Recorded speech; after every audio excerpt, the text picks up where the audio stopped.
I'm Ronnie Klassen, and this is Straight Talk.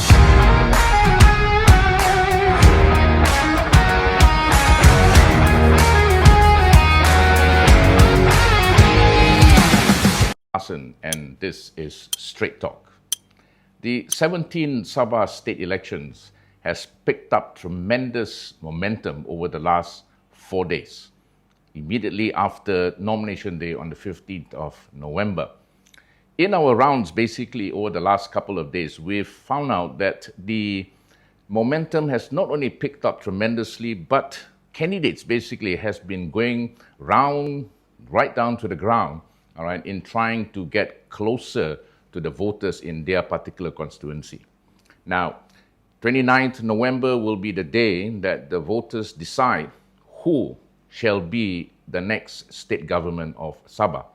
With me here this afternoon in Kota Kinabalu is the president of USNO, as well as the deputy president of Gabungan Rakyat Sabah, or GRS in short, as well as the candidate for the constituency of Pintasan in Kota Pulut. He is none other than Tan Sri Pandikar Amin. Welcome, Tan Sri. Thank you very much. Thank you for being with me. Thank you, Aruna. Thank you. Okay. All right, Tan Sri, let's get down to the nitty-gritty of this interview of ours this afternoon. All right. First of all, thank you for agreeing for me to interview you here this afternoon in your office. All right. Now, you have had a very illustrious and very magnanimous political career over the last tens of years. All right. Now, you have sat down as the Speaker of Parliament. All right. You were at one time even in the federal cabinet. All right. And very active in politics. All right. Then you took a short spell of time where you practically rested for a couple of years. All right. And you bounced back. All right. Actively in politics. All right. You have revived Parti USNO. Okay. And you are currently a member of Gabungan Rakyat Sabah, GRS. Okay. Now, why the return in active politics, Tan Sri? See, it's a good question, but to answer you directly, actually, I did not leave politics. I've been in politics long. The only difference is that at that time, in 1999, I didn't contest because I gave way to Datuk Musbah. And I was offered at that time to replace Tan Sri Chongkaket. Because at that time, Tan Sri Chongkaket was a minister in the Prime Minister's Department. That's right, yes. And his tenure of senatorship ended. So Mahathir wants somebody from Sabah to replace Chongkaket. At that time, Akar was in the Barisan Nasional. So I found myself serving in Kuala Lumpur for 3 years, 1999 and 2002. And long story, in 2008, politics is being dynamic from time to time. And in 2008, I was dropped as a candidate, and it wasn't only me. Saleh also was dropped, Dato' Amir Kar was dropped, and a few politicians were dropped. We were active then. But again, in politics, you find yourself, it's like a football player. Sometimes you need to play. Sometimes you're asked to Rest. sit on Take the a seat sideline. back, is it? Yes, Yeah. yes, on the sideline.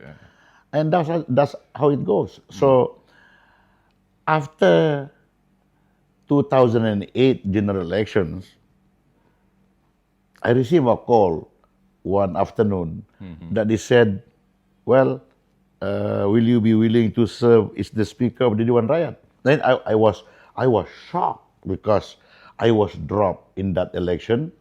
And when you are dropped as a candidate, then you will feel that that is the end of your world politically, so to speak, because you are no longer needed. When in fact at that time, I thought, what did I have done wrong? You know, I always go back to my constituency, and I represent at one time Tapaso. Way back in 1985, I represented Usukan, and I've been active in politics all along. And I said, why not? I was also wondering at that time whether I will be able to serve as a speaker, knowing that Parliament at that time was robust and whatnot. And I said, okay, I agree. And 10 years, I stayed there in 10 years. If Barisan Nasional did not lost the 2018 election, I You would think have continued. I would have been there. Although I expressed my desire of coming back to Sabah in active politics. And Najib was keep on telling me, and I said, why do you have to go back to active politics when in fact we're already here? This is where You've planted your roots politicians are supposed to be here, because he said, you are now on the top of your career. And in that time I was trying to explain to him, I said, Sabah politics is unique, and in the sense that there are so many ethnic grouping in Sabah, and I said I represent a small ethnic minority, that is the Iranun, and they want my voice to be heard either in Dewan Undangan Negeri Sabah or in Parliament, not sitting as a referee. You see, I said that is the wishes of my people, and I said, no, we need you here. So back to your question, I never left politics. Okay. Now, Tan Sri, you are currently been given the Watika, all right, to represent Pintasan, okay, in the coming general state elections. Okay. Now, a couple of days ago, okay, while you were receiving your Watika, there was this very huge jeering that went on in SICC. Yes. All right. How did it feel? I mean, in yourself, to be conducted in that kind of manner? You see, Ronnie, person like me, things like that does not excite me anymore. Immune to it? Yes, I've been there. Okay. I've been there. I knew at that time that I was going to be a candidate because he's one of the leader of a political party in the grouping, that is GRS. We always discuss openly. Right. Apart from discussing openly during meetings, I also discuss openly with Adidi. Where is he going to bring GRS? What is the direction? Taking into consideration the voices in Sabah. There are so many voices. Some are saying that even me at one time, I was orchestrating what Jeffrey has been saying, that any party that is willing to work together with federal, then you are pangkian, that kind of thing. You see, I knew I was going to be a candidate. And the cheering, I was surprised, is a mixture. I heard from the back that, of course, the Osno representative were cheering me. And the youth, particularly from GRS, from PGRS party, they were not pleased because I replaced Datu Fairuz Rendaan, and he is the Ketua Pemuda of PGRS. So the voices are mixed actually. And then it was also in that time I noticed why the CM when he announced Tampasok, he took his time. He took the glass and after he sip it and put it back again. As if he was creating an atmosphere whereby, let's say, Bagesh, who will be your candidate? Either an old guy or A young guy. the young guy. At that time, I expected that I was going to be a candidate. It didn't excite me at all. To me, when I walk up to the stage, all in my head is, I must deliver Pintasan. Because if I cannot deliver Pintasan, then what is the point of going as a candidate? True. Okay. Now, you contested Pintasan in the 16th general state elections. Yes. All right. You lost with a very, very slim margin of 84 votes. Okay. How do you look at your prospect this time around, Tan Sri? Now, Pintasan, I was one of the individual of creating Pintasan. Okay. And Yeah, it's a new constituency. yes, it's a new constituency. And I think Pintasan was created in such a way that a minority, ethnic minority groupings must be given a special seat. Because uh, if you don't do that, then the voices of minority cannot be heard.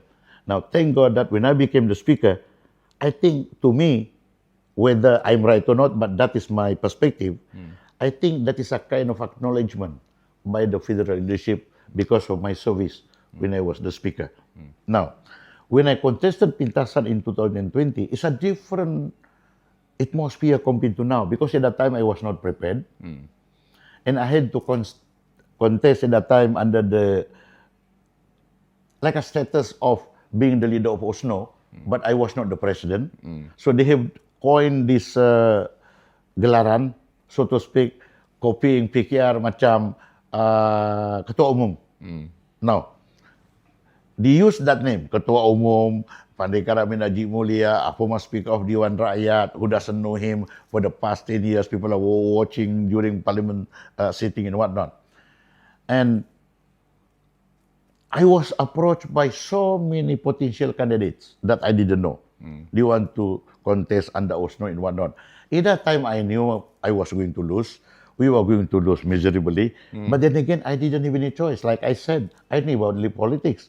If I didn't contest at that time, what I was going to do? Because at that time also, I was contemplating of resigning already from politics, not doing politics anymore, maybe just writing books of my experience. But I do not know why that urge. I suppose because of in the election of 2018, the voices keep on coming to me about Malaysian Agreement 63, what the opposition at that time were promising if they were to come into power. And that didn't happen. So in 2020, I was thinking of why not? Maybe a new voice must be heard.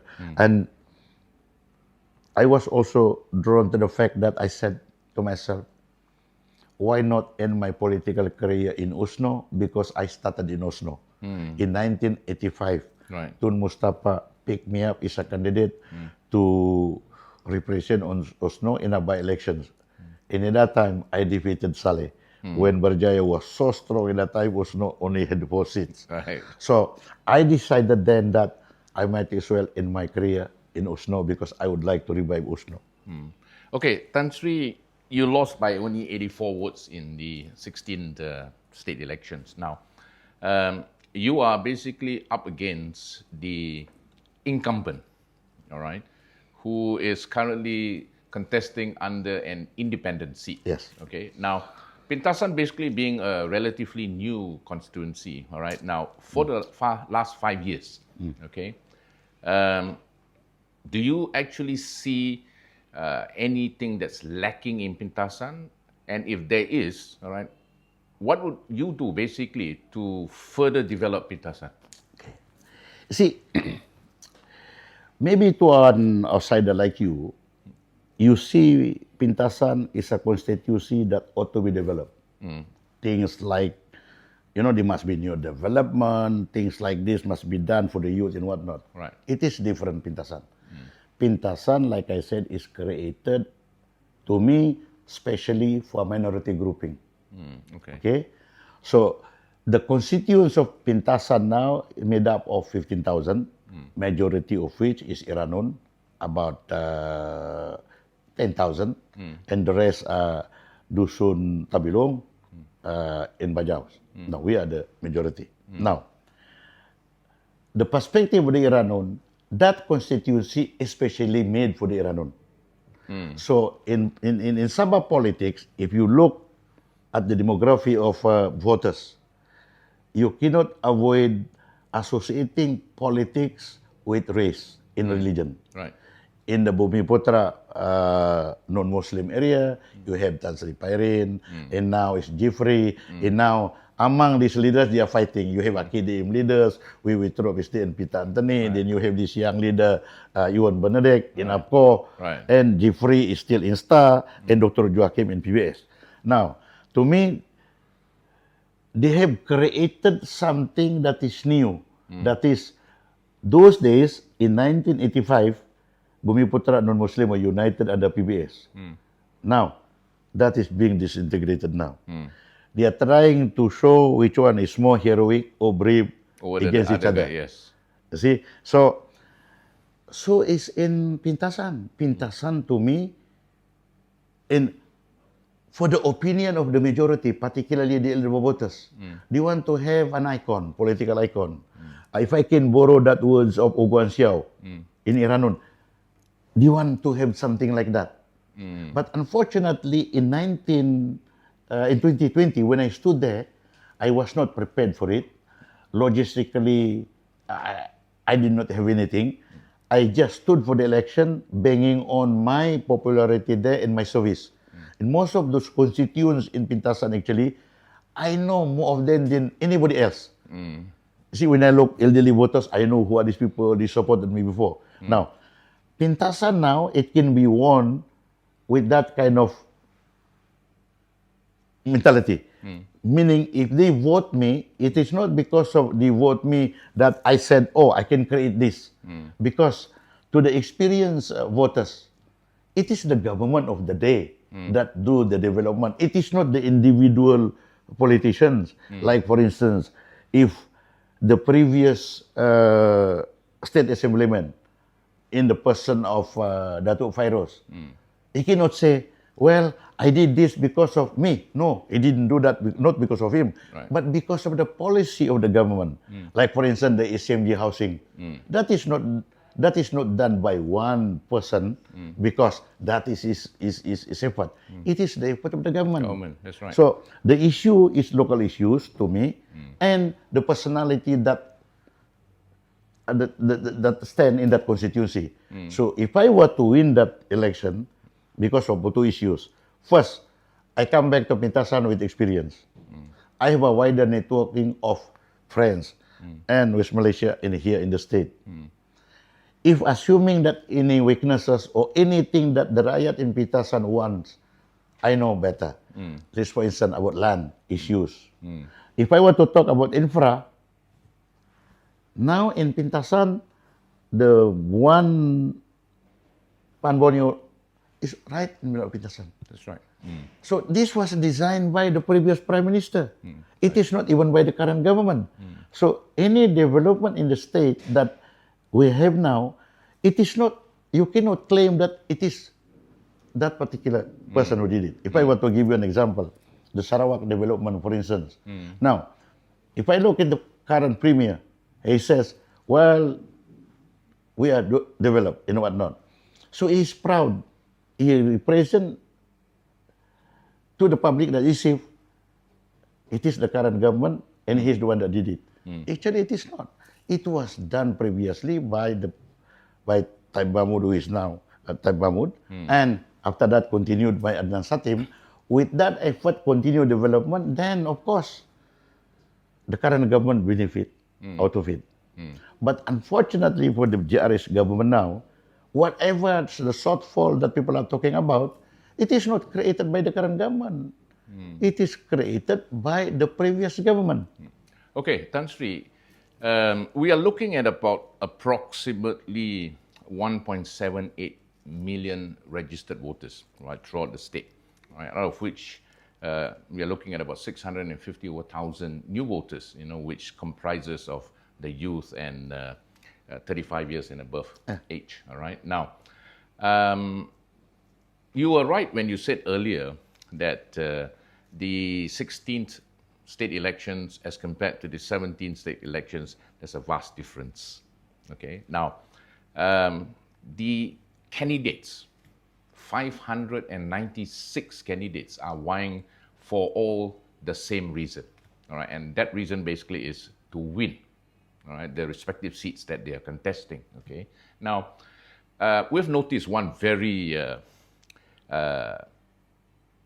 important thing that we have cited. Okay, this election basically is not only dynamic. All right, it has produced candidates who are, like in your case, husband and wife, brothers against brothers, brothers against sisters. All right, cousins against sisters. Okay, now in your case, Tan Sri, what are your thoughts that your wife as yourself are also candidates in this election?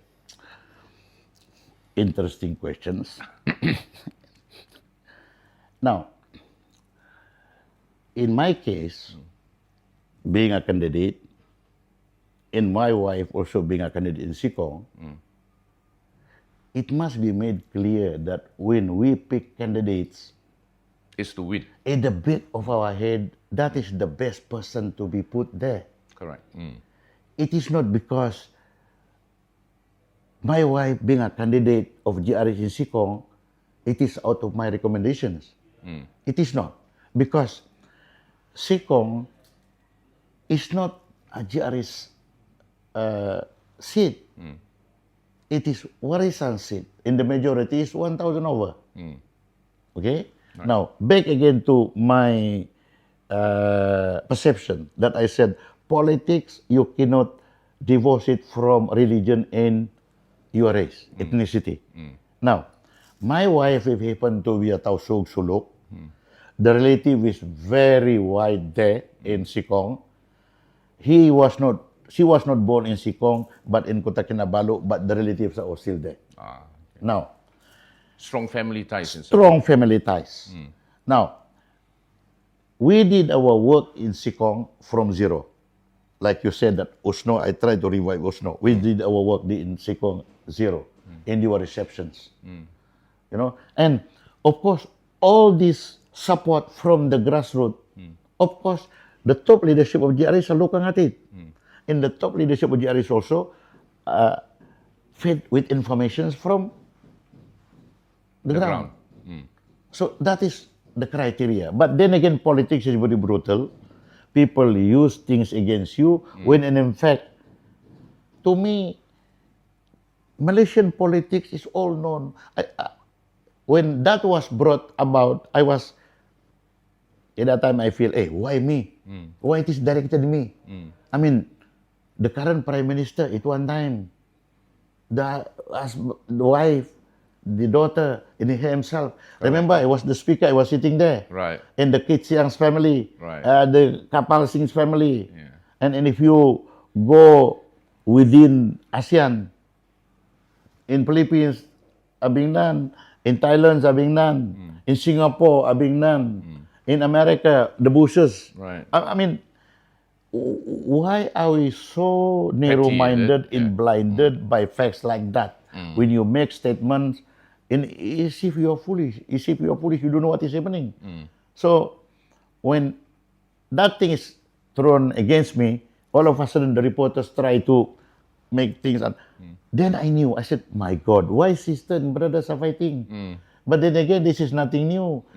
Jeffrey, Pyrin, and he defeated the brother. Right. So nothing new. Correct. Okay, Tan Sri, one last question. Yeah. All right. This is basically a yes or no answer. Okay. All right. Now you're up against the incumbent in Pintasan. Yes. All right. Dato' Fairoz.